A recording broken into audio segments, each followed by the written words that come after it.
Well, good day, YouTube, and welcome to another episode of the Albino Rhino beer review. Today, you have the Rhino. We're looking at a beer from Calgary.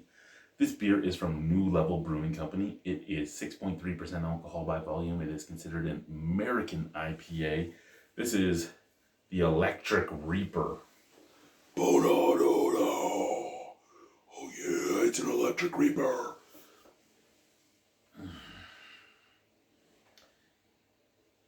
Now, what I don't get is the can says it's a juicy IPA. It says American IPA on Untapped. I mean, when you tell, I guess if you're looking at as a juicy IPA, as a New England IPA, well, a New England IPA is technically an American IPA. I'm just saying that I don't think, when you say American IPA to me, unless you give me an East Coast or a West Coast, I'm really just thinking more on East Coast, like bitter, caffeine pill, piney. A lot of the West Coast stuff is a lot more fruitier, juicier. New England being something very different than the rest of them. But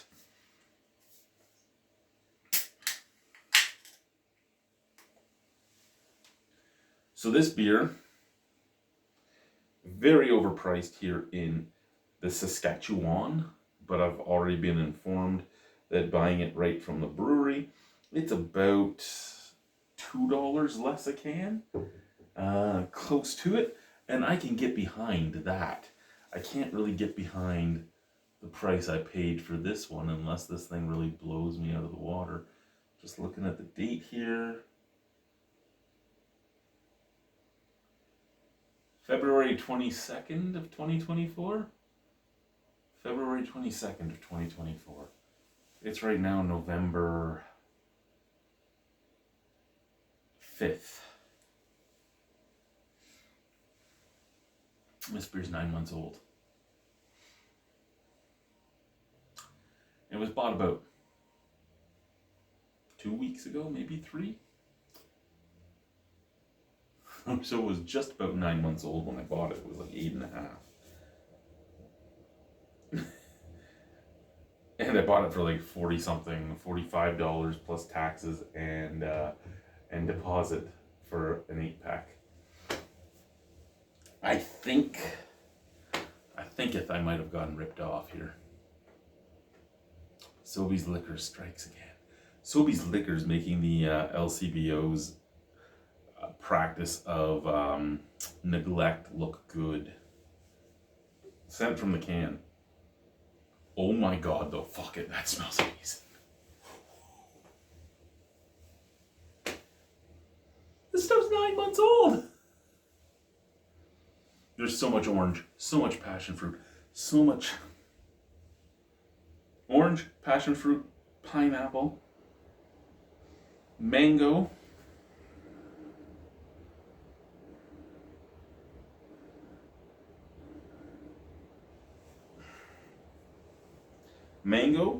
pineapple, orange, passion fruit, guava, and a little bit of lime. It smells divine. Out of the glass? Oh my god, it smells the same out of the glass. Okay, a little bit of haze to it. I don't know if it's going to get hazier as we finish the pour here. The head is white. Bright white, yeah, kind of the color of my hair, kind of. There is a snap, crackle, pop to it. Okay, so I love the can art. The can art is amazing.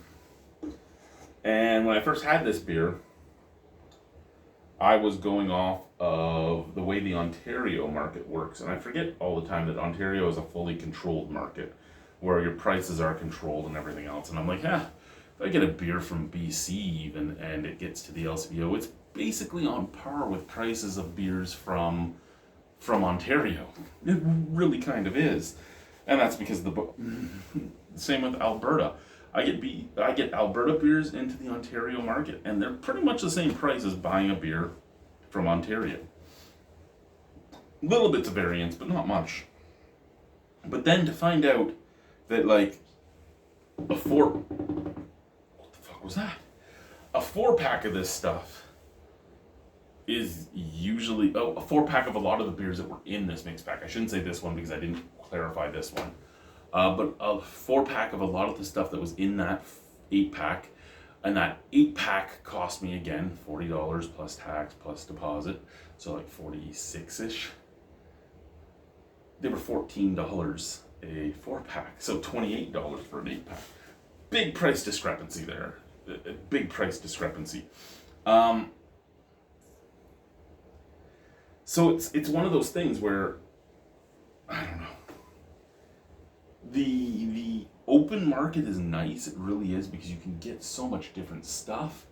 The open market's worse because prices can do whatever the company wants to do, because I mean, they're like, hey, you don't like it here, go somewhere else.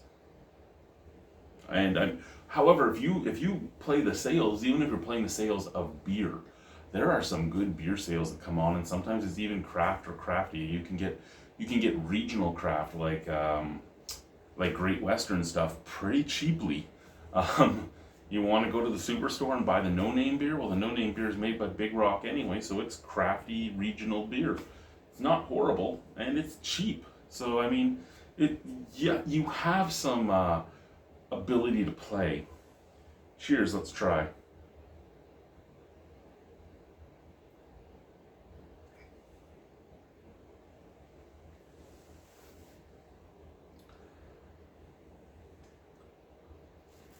You know, I don't think I've said this about any beer that I've ever seen listed as an American IPA before. I really like that. Like, I really like that. And it's 6.2% alcohol. There's no alcohol warmth. There's no burn. There's no none of that.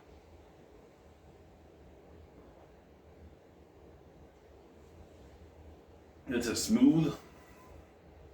It's easy drinking. A little bit of bitterness on the back end, but not much at all. There's this fruity juiciness that goes from the beginning to the end. And it's orange juice. It's some lime juice. It's some passion fruit. It's some mango. It's some pineapple. I know I said I could smell guava. I don't taste no guava. Do I give a shit if I taste guava? No, I don't give a shit. I'm tasting everything I want to taste in this. The bitterness on the back end, a little bit of like a grapefruit peel, like a bit into a grapefruit peel. On top of that, a little tiny bit of just slight earthiness. Excuse me. Medium bodied, easy drinking beer. Carbonation is a little high, it makes you burp, but it's not a violent burp, and it tastes good on the burp.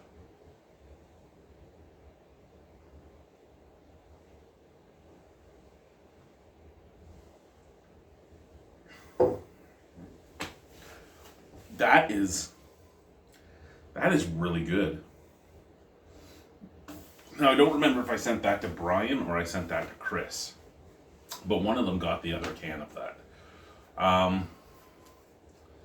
And whichever one got it, I really hope they enjoy it, because that's a really good beer. Out of 10 on that?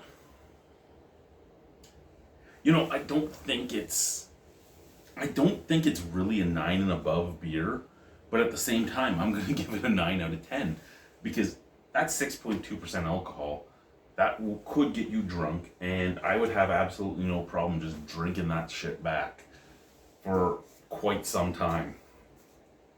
So, New Level's Electric Reaper. I'm giving that a 9 out of 10. And again, I'm giving it an asterisk because I don't think it's miles above a lot of other IPAs on the market. I really don't. But at the same time, I haven't picked up an American IPA that I could sit back and go, I could drink like a 6-pack of that in a very long time either. So kudos to them. They deserve a mark for that.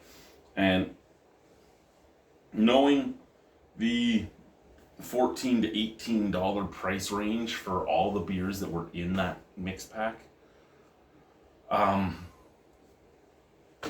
I can't even say the price was bad. The price was bad because I bought it in a private enterprise in Saskatchewan. And it added more to the beer price to drive it from from Calgary to Regina, which is a 7-hour drive, that 7-hour distance added more to the price of that beer than buying like Warsteiner in Germany versus Warsteiner in Ontario. That stuff blows my mind. Or like Tyskie in Poland versus Tyskie here. It blows my mind that the price variation is so minute from the. And I mean, beer is fairly cheap there in comparison to here because it doesn't have the same taxation and everything else. But it blows my mind to think that. And again, you're comparing apples to oranges in some ways because the Polish dollar not necessarily worth the exact same as the Canadian dollar, but I have heard that you could buy a lot of beers for the equivalent of 1.5 to 2.5 Canadian dollars in Europe.